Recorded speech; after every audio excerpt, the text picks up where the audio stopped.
अस्सलाम वालेकुम, नमस्कार, सत श्री अकाल एंड गुड इवनिंग। मैं हूं आरज़ू काज़मी और आप हमेशा की तरह से देख रहे हैं भेजा फ्राई। जी हाँ, भेजा फ्राई के नए एपिसोड के साथ हम हाजिर हैं और इससे पहले कि हम चलें अपनी न्यूज़ की तरफ, हमेशा की तरह आप सबसे रिक्वेस्ट है कि प्लीज़ जिसने भी चैनल को सब्सक्राइब नहीं किया है, चैनल को सब्सक्राइब करना ना भूलिएगा। साथ-साथ जी बेल आइकॉन को भी अगर आप लोग क्लिक कर देंगे तो बस जी बल्ले-बल्ले हो जाएगी, यानी कि जैसे ही कोई नई वीडियो आएगी आपको खटाखट करके नोटिफ़िकेशन आ जाएगा। जी हाँ, और आज हम चलते हैं जी न्यूज़ की तरफ और सबसे पहले बात हम करेंगे इमरान खान और बुशरा बीबी की। इमरान खान और बुशरा बीबी पर जो है वो एक बार फिर अदालत ने इमरान खान और उनकी वाइफ बुशरा बीबी के खिलाफ फैसला दे दिया है और कहा यह गया है कि जी उन्होंने जो शादी की थी वो इद्दत यानी जो शरई तरीका है कि अगर किसी कोई डिवोर्स लेता है तो उसके बाद जो जितने दिन इद्दत के होते हैं वो उन्होंने बगैर गुजारे जो है इमरान खान साहब के साथ शादी कर ली। और ये बात भी जी अब साबित हो गई है और इस तरह से इमरान खान और बुशरा बीबी को 7-7 साल की सजा सुनाई गई है। खैर जुर्माना भी लगाया गया है, यानी फाइन भी पे करना होगा और अगर फाइन पे ना किया तो कुछ मंथ्स के लिए मजीद जेल में रहना होगा। इमरान खान के ऊपर एक के बाद एक केसेस जो लगाए गए थे उनका उनका फैसला आना शुरू हो गया है और बड़ी तेजी से फैसले आ रहे हैं और लग यही रहा है कि इलेक्शन आने तक मेरा ख्याल है कि इमरान खान साहब को अंदर ही रखने की तैयारी है और यही वजह है कि एक के बाद एक इमरान खान के ऊपर तरह तरह के केसेस बनाए जा रहे हैं। बुशरा बीबी को भी इस बार जी पहले उनको 14 साल की सजा हुई थी और तोशाखाना केस में, और इस बार उनको सजा दी गई है 7 साल की, यानी कि जो शरई निकाह है उसको गलत साबित होने पर 7-7 साल की इमरान खान और बुशरा बीबी को सजा सुनाई गई है। तोशाखाना की अगर हम बात करें तो तोशाखाना केस तो नवाज शरीफ साहब के ऊपर भी था, तोशाखाना केस तो जरदारी साहब के ऊपर भी था, तोशाखाना केस तो यूसुफ रजा गिलानी साहब के ऊपर भी था, जिन्होंने टर्किश प्रेसिडेंट की वाइफ का दिया हुआ नेकलेस उनकी बीवी ले गई थी उठाकर और उसके बाद उस पर एक हंगामा हुआ था, बड़ी मुश्किल से वापस लाया गया था। इसी तरह की कई दूसरी चीजें और गिफ्ट जो है वो तोशाखाना से हमारे इससे पहले इमरान खान साहब से पहले के पॉलिटिशियंस भी लेते रहे हैं और ले जाते रहे हैं और अपने पास रखते रहे। मगर इमरान खान साहब के ऊपर कुछ खास करम दिखाई देता है हमारी अदालतों का भी, हमारी स्टैब्लिशमेंट का भी, और यही वजह है कि एक के बाद एक इमरान खान के खिलाफ केसेस आते चले जा रहे हैं। जैसे मैं हमेशा कहती हूँ, मैं इमरान खान साहब की कोई फैन नहीं हूँ, मैंने हमेशा इमरान खान साहब के ऊपर क्रिटिसाइज ही किया जब कभी मैंने देखा कि वो गवर्नमेंट ठीक नहीं चला रहे या उनसे कोई चीज हैंडल नहीं हो रही, टीम उनके पास नहीं थी, इकोनॉमी का भी बेड़ा गर्क हो गया, साथ साथ फॉरेन पॉलिसी का भी डब्बा गोल हो गया। लेकिन इस वक्त जो कुछ हो रहा है इमरान खान के साथ वो भी गलत है। इमरान खान साहब हरगिज ये डिजर्व नहीं करते कि उनके ऊपर इस तरीके से एक के बाद एक केसेस चलाए जाएं और उसके बाद उन्हें बार बार सजा सुनाई जाए, उन्हें इलेक्शन में हिस्सा ना लेने दिया जाए। उनका एक जो पब्लिक में इमेज है वो खराब करने की कोशिश की जा रही है, लेकिन खैर लगता नहीं है कि पब्लिक कोई खास इन चीजों को मान रही है, या ये जो केसेस हैं इनके जिस तरीके से फैसले आ रहे हैं उसके ऊपर पब्लिक भी एग्री है। क्योंकि कहीं ना कहीं लोगों को मालूम है कि इमरान खान साहब को जो लोग लाए थे वही इमरान खान साहब को हटाने के लिए ये सब कुछ कर रहे हैं या हटा चुके हैं, लेकिन दोबारा ना आ जाए इसलिए सब कुछ किया जा रहा है। इस बीच में कई बार इमरान खान साहब ने मीडिया से बात की, कई बार मीडिया ने उनसे बात की और हर बार इमरान खान ने यही कहा कि वो स्टैब्लिशमेंट से बात करना चाहते हैं, लेकिन स्टैब्लिशमेंट उनसे बात नहीं कर रही। ये बात एक बार नहीं कई बार हमारे कई जर्नलिस्ट साथी जो हैं उन्होंने न्यूज भी लगाई, उन्होंने बताया भी कि जी इमरान खान साहब ने बात की है और उनका कहना यह है कि वो स्टैब्लिशमेंट से बात करना चाहते हैं, मगर स्टैब्लिशमेंट उनसे बात करने को फिलहाल तैयार दिखाई नहीं देती। साइफर केस में भी इमरान खान को सजा सुना दी गई, उसके बाद 10 साल उनको भी और शाह महमूद कुरैशी साहब को भी, उसके बाद तोशाखाना केस में भी, और अब उनका जो शरई गैर शरई और इस तरह से निकाह की बात हो रही थी और उसके ऊपर भी उनको 7 साल की सजा दे दी गई। अब अगर हम बात करें तोशाखाना की ही, तो तोशाखाना के गिफ्ट तो बहुत से लोग लेते रहे, मतलब ये कि भाई लोग भी लेते रहे।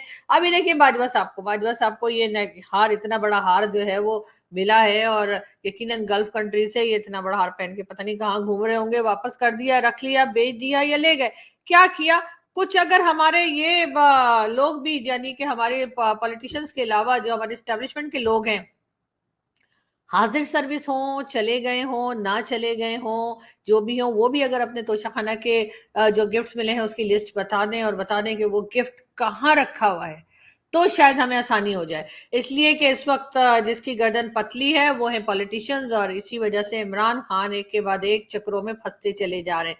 मगर ये लोग जो हमारे यहाँ के जो रिटायर्ड फौजी या जो कोई भी है, ये एस्टेब्लिशमेंट के लोग जो है, एजेंसीज के लोग, इनको जो गिफ्ट्स मिलते हैं, ये कहाँ ले गए वो गिफ्ट्स? इनका भी अगर इनका भी डाटा निकाल के, इनकी भी लिस्ट निकाल के, और ये भी अगर पब्लिक के सामने कर दी जाए तो हमें पता लगे कि जी बिल्कुल सबके साथ एक ही जैसा सलूक हो रहा है। सिर्फ ये नहीं कि सिर्फ इमरान खान के पीछे ही सब लोग पड़े हुए हैं। लेकिन बहरहाल इस तरह तो होता ही है पाकिस्तान में, किसी के लिए कोई खास हैरत की बात नहीं है। हमारी केयर टेकर गवर्नमेंट जी, वैसे तो केयर टेकर गवर्नमेंट इलेक्शंस तक ही होती है और जाने की तैयारी होती है, लेकिन इस वक्त ये भी कहा जा रहा है कि केयर टेकर गवर्नमेंट ये भी कोशिश कर रही है कि पीआईए, जी हाँ, पाकिस्तान इंटरनेशनल एयरलाइन को सेल करने की कोशिश कर रही है। पता नहीं कौन बेचारा खरीदेगा, लेकिन जो भी खरीदेगा हमें उससे पूरी हमदर्दी है, इसलिए कि इस वक्त पीआईए का बिल्कुल फट्टा बैठा हुआ है। लोग टिकट लेके बैठे रहते हैं और उनके पास फ्यूल डालने के पैसे नहीं होते, और अगर आप पीआईए में चले जाएं और फ्लाइट वाकई में टेक ऑफ कर जाए, उसके बाद भी कुछ खास आपको जो है वो सर्विसेज अच्छी नहीं मिलती। लेकिन कहा यही जा रहा है कि पीआईए को सेल कर देंगे, प्राइवेटाइज हो जाएगी, तो हो सकता है कि फिर आहिस्ता आहिस्ता करके कुछ उसकी सर्विसेज भी अच्छी हो जाए। वैसे इस बार तो मैं एमिरेट्स में गई थी, और एमिरेट्स का भी, यानी दुबई जब मैं गई थी, और एमिरेट्स का हाल भी कुछ पीआईए जैसा ही था, और कुछ सर्विसेज भी वैसे ही थी, और कुछ उन्होंने जो मील दिया था, इन्हें खाने पीने की चीजें जो दी थी, वो भी मुझे कुछ देखकर मुझे पीआईए याद आ रही थी। तो मैंने कहा यार, इससे तो मैं पीआईए में चली गई होती। लेकिन पैसे भी कम खर्च होते, और उसके बाद सर्विसेज तो ऐसे ही होती जैसे एमिरेट्स में। तो पता नहीं एमिरेट्स वालों को क्या हुआ है, या उन्होंने खास तौर पे पाकिस्तान के लिए इस किस्म की फ्लाइट शुरू की है जिसमें हमें ये महसूस ना होने दें कि हम पीआईए में नहीं बैठे। तो बिल्कुल ऐसा ही हो रहा था, यानी अगर कोई चिकन मांग रहा था तो उसे कहा जा रहा था बस ठीक है, वेट कीजिए, 15 मिनट वेट कीजिए, और इतनी देर में लैम्ब ले लीजिए या कुछ और खा लीजिए, या खाली बैठे रहिए। बहरहाल हर तरह की जो सर्विसेज थी एमिरेट्स की, वो भी कुछ इतनी कोई शानदार नहीं थी जिसके ऊपर उनकी तारीफ की जाए।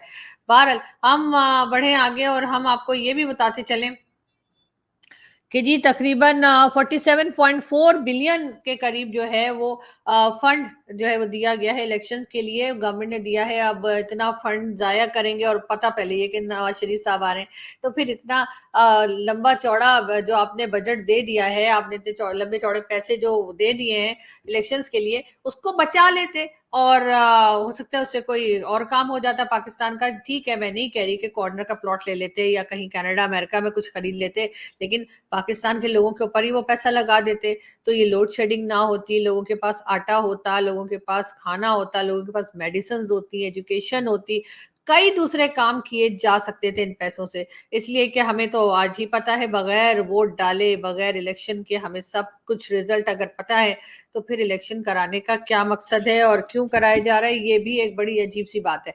शेख रशीद साहब की बात करेंगे जी। शेख रशीद साहब जो हैं वो बार बार उनकी वीडियोस भी आ रही है सोशल मीडिया पे, बड़ी वायरल हो रही है, जिसमें वो कह रहे हैं कि जी कलम दवात जो उनका इंतखाबी निशान है, वो कह रहे हैं कलम दवात को ऊपर आप जाके वोट दीजिए।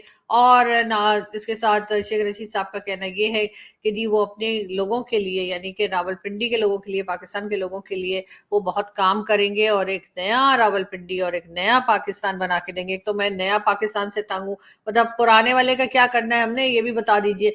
जिसको देखो, जिस पॉलिटिकल पार्टी को देखें, वो उठकर कहते हैं कि नया पाकिस्तान बना रहे।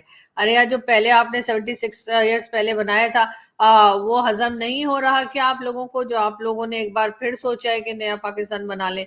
लेकिन खैर उसके ऊपर भी हमारे एक राइटर हैं, उनकी वीडियो बड़ी वायरल है आजकल सोशल मीडिया पे, जो कह रहे हैं कि 76 साल लगे हमें एक बेगैरत कौम बनने में।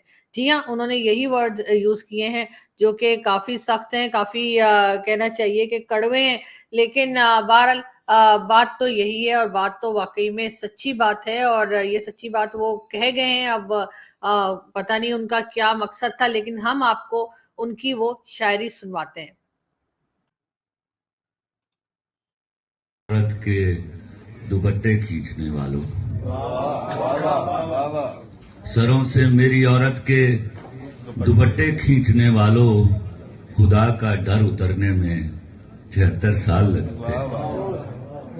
सरों से मेरी औरत के दुपट्टे खींचने वालों, खुदा का डर उतरने में 76 साल लगते हैं। तेरी वीगो के सदके हम,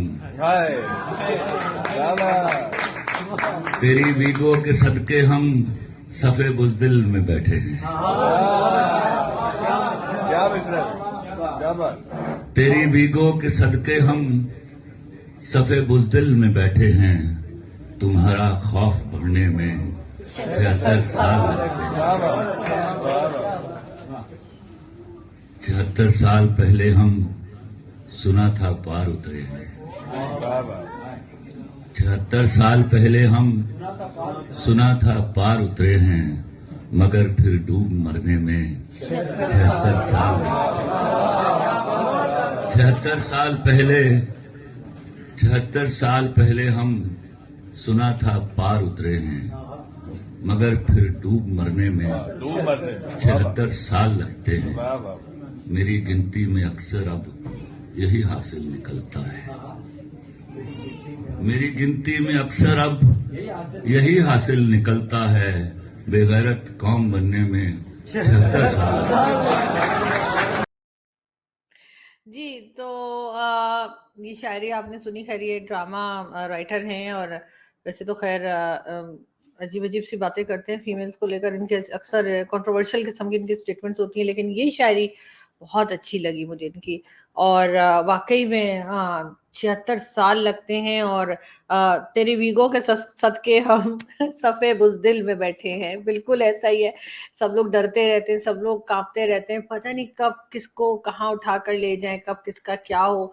और बहुत से लोग तो खैर ऐसे भी हैं जो मेरे लिए भी परेशान रहते हैं कि मुझे अभी तक क्यों नहीं ले गए। और उन सब लोगों के लिए मैं यही कहना चाहूंगी कि इत्मीनान रखिए। जिस तरह की मेरी बातें हैं, जिस तरह की मेरी हरकतें हैं, तो आप लोगों जो जो ये दुआ कर रहे हैं कि मुझे भी वीगो वाले उठाकर ले जाएं, तो ले ही जाएंगे। तो थोड़ा टाइम लगे, हो सकता है अभी कुछ और बिजी हो, लेकिन ये कि बहरहाल ये शायरी मुझे इनकी बहुत अच्छी लगी, तो मैंने कहा मैं आप लोगों के साथ भी जो है शायरी को शेयर करूं। बहरहाल बात हम करेंगे एक बार फिर यूएई और भारत की। और जैसे कि आप लोग जानते ही हैं कि एक मंदिर जो है वो अबू धाबी में बनाया गया है। बहुत खूबसूरत मंदिर है, उसकी भी वीडियोस और उसकी भी पिक्चर्स जो है वो सामने आ रही हैं। वो देखकर बहुत अच्छा लगा। और नेक्स्ट टाइम मैं जब भी दुबई गई तो मैं जरूर अबू धाबी भी जाऊंगी। वैसे तो खैर मैं दुबई जाके ही बैठ जाती हूँ, इधर उधर जाने के होता ही नहीं मेरा, लेकिन मैं इस बार जब भी गई यूएई तो मैंने यकीनन दुबई से जो है वो अबू धाबी भी जाना है और वहां पे ये मंदिर देख कर आना है। उसका मुझे बहुत शौक हो रहा है कि चलो मैं वहां पे देखूंगी किस तरह का उन्होंने मंदिर बनाया है। और यकीनन जो पिक्चर्स और वीडियोस हैं वो देखकर हमें पता लग रहा है कि काफी खूबसूरत है। बात हम करेंगे एक बार फिर आपसे, लेकिन साथ हम बढ़ते हैं आगे। और हम आपको बताते चलें, ये आपको नजर आ रहे हैं बिलावल भुट्टो जरदारी। जी हाँ। और बिलावल साहब का कहना ये है कि शहबाज शरीफ साहब के बारे में, यानी शहबाज शरीफ जो कि नवाज शरीफ के भाई हैं, उनके बारे में, शहबाज शरीफ और नवाज शरीफ ने कौन सी पंजाब में दूध और शहद की नहरें बहाई हैं। ये कहना है जी बिलावल भुट्टो जरदारी का। बिल्कुल ठीक कह रहे हैं और इनको ये पूछने का पूरा राइट है। लेकिन फिर बिलावल साहब ये भी बता दीजिए कि आपने, यानी कि पीपल्स पार्टी ने सिंध में कौन सी दूध और शहद की नहरें बहाई हैं, ताकि मुकाबला जो है वो बराबर का होना चाहिए और इसी तरह से सवाल और जवाब भी बराबर के होने चाहिए। मेरा ख्याल है कि यकीनन नवाज शरीफ साहब और जो शहबाज शरीफ साहब हैं वो भी आपसे ये जानना चाहेंगे कि आपने सिंध में क्या किया। ये तो खैर आपने उनसे बता दिया कि जी जो है वो सिंध के मुकाबले में पंजाब में कौन सी दूध शहद की नहरें बह गई हैं, लेकिन ये भी बता दीजिए कि फिर सिंध में क्या हुआ है, ताकि वो भी हमें पता लग जाए। हम आगे बढ़े और हम आपको ये भी बताते चलें कि ये जो जी आपको तीर सा नजर आ रहा है, इलेक्शन से पहले पेट्रोल प्राइस बढ़ाई गई थी। जी हाँ, पेट्रोल प्राइस के बाद अब बिजली की प्राइस भी एक बार फिर बढ़ा दी गई है। जाहिर आईएमएफ से जब लोन लेंगे, वर्ल्ड बैंक के आगे जब नाक रगड़ेंगे तो फिर यही होगा। मगर हम बात कर रहे थे आपसे यूएई मंदिर की, और बिल्कुल उस मंदिर के बाद जो है हम यूएई की ही बात करेंगे पाकिस्तान को लेकर। जी हाँ, पाकिस्तान और यूएई के बीच में भी जो है वो एग्रीमेंट हुआ है। तकरीबन $3 बिलियन का एग्रीमेंट है। कहा जा रहा है कि इकोनॉमी और उसके साथ साथ रेलवे पे काम किया जाएगा। जी हाँ, बताया यही गया है। अब रेलवे पे क्या काम करेंगे ये तो खैर डिटेल्स अभी नहीं आई, मगर ये जरूर है कि $3 बिलियन का एग्रीमेंट साइन किया गया है। एग्रीमेंट तो साइन हो गया, लेकिन वो 3 बिलियन कब मिलेंगे मालूम नहीं, इसलिए कि यकीनन कई एग्रीमेंट पाकिस्तान इससे पहले भी डिफरेंट कंट्रीज के साथ कर चुका है और एग्रीमेंट करने के बाद वो लोग जो हैं वो कहीं दिखाई नहीं देते, या फिर पेमेंट्स वगैरह जो है वो आने में जरूर टाइम लगता है, जिसकी वजह से हमारे पॉलिटिशियन जो है वो घबराए घबराए से नजर आते हैं। हम आगे बढ़े और हम आपको ये भी बताते चलें कि शहबाज शरीफ नजर आ रहे हैं आपको आर्मी चीफ के साथ। जी हाँ, शहबाज शरीफ साहब का कहना यह है कि आर्मी चीफ साहब के होते उनको पूरा यकीन है कि जी नवाज शरीफ साहब ही प्राइम मिनिस्टर बनेंगे। अब ये तो सीधा सीधा इल्जाम लगा रहे हैं नवाज शरीफ साहब, सॉरी शहबाज शरीफ साहब, जो है वो आर्मी के ऊपर, कि आर्मी जो है वही पॉलिटिशियंस को लाती है, वही प्राइम मिनिस्टर बनाती है और वही जो है वो वहां से भगा भी देती है। लेकिन बात सारी ये कि ये बात तो बच्चा बच्चा जानता है पाकिस्तान में कि जी बिल्कुल आर्मी जो है वही आती है और वही जो है वो प्राइम मिनिस्टर बनाती है या गवर्नमेंट बनाती है और गवर्नमेंट गिराती है। तो अब शहबाज शरीफ साहब ने एक बार जो है वो दाद देकर, ये एक बार तारीफ करके इस बात को और भी ज्यादा कंफर्म कर दिया है कि हाँ जी ऐसा ही होता है। मगर हम आपको ये भी बताते चलें कि जी 8 को यानी कि 8 तारीख को जो है वो इलेक्शन है पाकिस्तान में, अभी तक यही बताया गया है और लग रहा है हो भी जाएगा। और उसकी वजह से तकरीबन 5 से 6 दिन जो है स्कूल कॉलेजेस बंद रहेंगे। अलबत्ता जो है वो इलेक्शन का रिजल्ट कब आएगा, हमारे कई भारतीय दोस्त पूछ रहे हैं इलेक्शन रिजल्ट कब आएगा।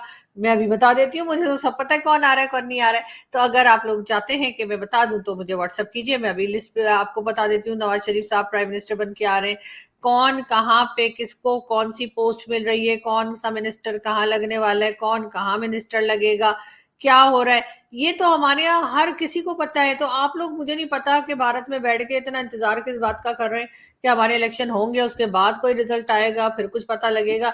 हमें तो सब कुछ पता है। हमारी कंट्री ने इतना ज्यादा प्रोग्रेस कर लिया है कि हम इलेक्शन से पहले इलेक्शन के रिजल्ट्स बता सकते हैं, और यकीनन भारत के लोग ऐसा नहीं कर सकते। इस वजह से मुझे ऐसा लगता है कि भारत को अभी और मेहनत करनी चाहिए, ताकि उनको पहले से पता लगे कि उनके इलेक्शन होने से पहले ही उनके पास रिजल्ट होने चाहिए कि कौन आ रहा है, कहाँ आ रहा है, क्यों आ रहा है।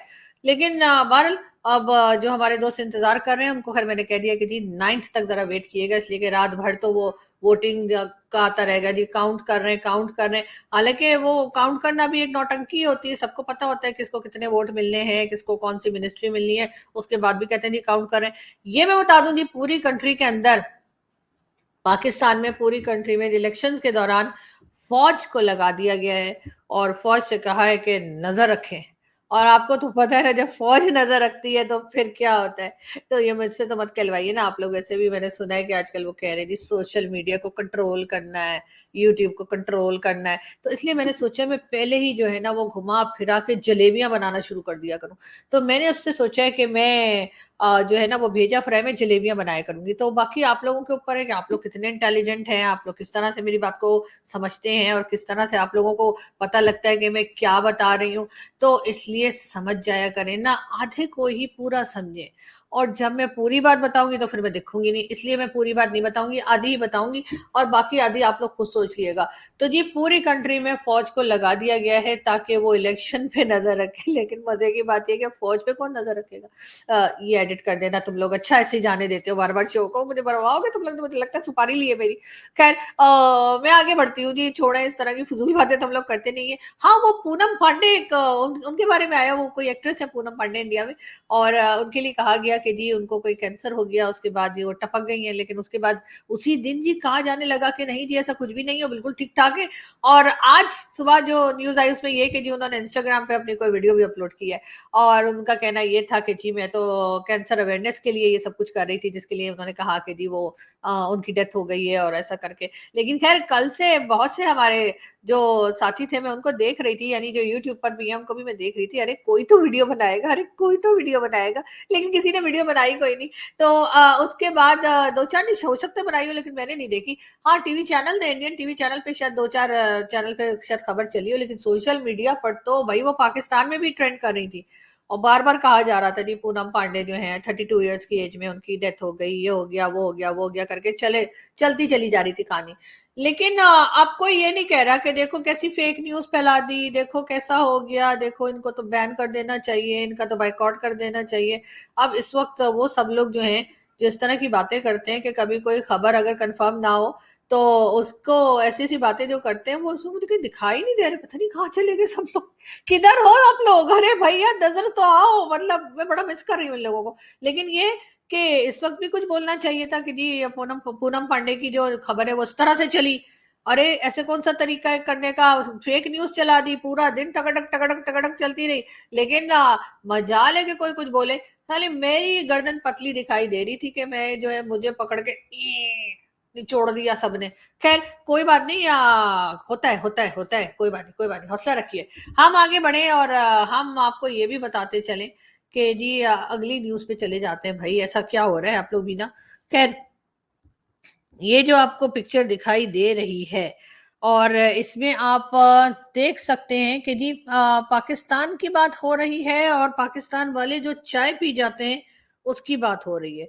जी हाँ, और कहा यही गया है कि पाकिस्तान में सॉरी मेरा आज कुछ गला खराब है, मुझे लगता है मुझे भी चाय पीनी चाहिए। पाकिस्तान के लोग तकरीबन 93 बिलियन रुपीस की जो है वो चाय पी गए हैं। इसीलिए मैं कहती हूँ पाकिस्तानियों को बुलाया करें, हम लोग खाते कम है और चाय ज्यादा पीते हैं। तो बिल्कुल जी पाकिस्तान के लोग जो है, आपको याद है एक बार हमारे एक मिनिस्टर, बल्कि पॉलिटिशियन है, पहले मिनिस्टर भी थे, एहसन इकबाल साहब ने कहा था कि जी सब लोग जो है वो थोड़ा चाय कम पिया करें, हमारे यहाँ चाय नहीं है, थोड़ा होना चाहिए। उसके ऊपर भी हमने बहुत सारे इंडियन शोज अटेंड किए थे, हमने जा जाके बताया था कि हाँ जी चाय का प्रॉब्लम तो है। और कई हमारे जो पैनलिस्ट पाकिस्तान से गए थे वो बता रहे थे जी हम तो पता नहीं 6-6 कप पीकर आ रहे हैं। लेकिन बहरहाल पाकिस्तानियों के बारे में ये बहुत है कि पाकिस्तानी चाय बहुत पीते हैं। ऐसे पाकिस्तानी वो बाकी चीजें भी बहुत पीते हैं लेकिन वो बताते नहीं है कि कितने की पी गए। अगर चेक किया जाए तो यकीनन चाय की जो बताया जा रहा है, जो प्राइस चाय की बताई जा रही है, यानी जो फंड बताया जा रहा है चाय पी के हमने उड़ा दिया, उससे यकीनन डबल या ट्रिपल ही होगा जो बाकी चीजें हम लोग पीते हैं। लेकिन बात सारी ये कि वो बता नहीं सकते ना, इस्लामिक कंट्री है, आपको मालूम है इस्लामिक कंट्री में सब छुप छुप के करना पड़ता है। तो इसलिए ना हम लोग छुप छुप के करते हैं। सिर्फ चाय एक ऐसी चीज है जैसे हम धड़ल्ले से सबके सामने लोग बैठ के पीते हैं, लेकिन बाकी चीजें भी ऐसा नहीं कि कोई पीते नहीं है, सब कुछ समझ रहे हैं ना आप लोग, सब चल रहा होता है। लेकिन बाकी ये कि चाय के ऊपर जी बड़ा सब परेशान है कि इतने की चाय पी गए। लेकिन खैर अब क्या करें, लोग भी तो हमारे यहाँ इतने ज्यादा है, जो आबादी आप देख रहे हैं, जो पॉपुलेशन पाकिस्तान की है जो बढ़ती जा रही है बढ़ती जा रही है बढ़ती जा रही है। और मुझे लगता है कि गजवा हिंद का जब तक टाइम आएगा, जो कि जैद हामिद साहब ने करना ही है, मेरा ख्याल है वो करके रहेंगे, वैसे उनको बड़े जिद के पक्के हैं, तो मुझे लगता है गजवा हिंद तक तो हम लोग डबल से ट्रिपल हमारी पॉपुलेशन हो गई होगी। कि हमें जब हम भारत में घुसेंगे गजवा हिंद करने के लिए तो वो लोग भी हैरान परेशान हो जाएंगे कि अब इन लोगों का करें क्या। बहरहाल वो तो आप लोगों ने जो करना होगा सो करना होगा। यहाँ से मैं चलती हूँ इसलिए कि मुझे जाना है एक डिनर पे। और मैं आप लोगों को ये भी बताती चलूं कि हमारे एक भारत से एक दोस्त आ रहे हैं और आज वो पहुंच गए, उनका मुझे मैसेज भी आया, वो इस्लामाबाद पहुंच गए हैं, तो मैं जा रही हूँ उनसे मिलने के लिए। और जब मैं वापस आऊंगी तो यकीनन मैं अपने ट्विटर के ऊपर, सोशल मीडिया पर उनके साथ पिक्चर्स शेयर करूंगी। तो आप लोग जब तक इंतजार कीजिए कि आखिर कौन आ रहे हैं। तो जी जब वो आएंगे मैं उनसे मिलूंगी। और हमारे एक और जो मीडिया फ्रेंड है उन्होंने उनका डिनर कर रखा है तो मुझे भी बुलाया है, तो चलो मैंने कहा चलो मैं भी जरा फ्री की रोटी खाकर आ जाऊं। तो मैं फिर उनसे मिलूंगी भी और उनके साथ पिक्चर्स भी बनाऊंगी और फिर आप लोगों के साथ शेयर भी करूंगी। और अच्छी बात यह है कि हिंदुस्तान पाकिस्तान में जितना मर्जी मर्जी 36 का आंकड़ा हो रहा हो, इसका मतलब ये है कि वीजा सर्विसेज चल रही हैं, लोग आ जा रहे हैं, हमारे स्पोर्ट्स के लोग भी आ रहे हैं जा रहे हैं और बाकी जर्नलिस्ट वगैरह भी आ जा रहे हैं। इसका मतलब है कि हालात बेहतर हो सकते हैं अगर हम थोड़ा सा अपने आप को ठीक कर लें। खैर आप लोग हंसते रहिए, मुस्कुराते रहिए और हमारे चैनल को सब्सक्राइब करना ना भूलिएगा।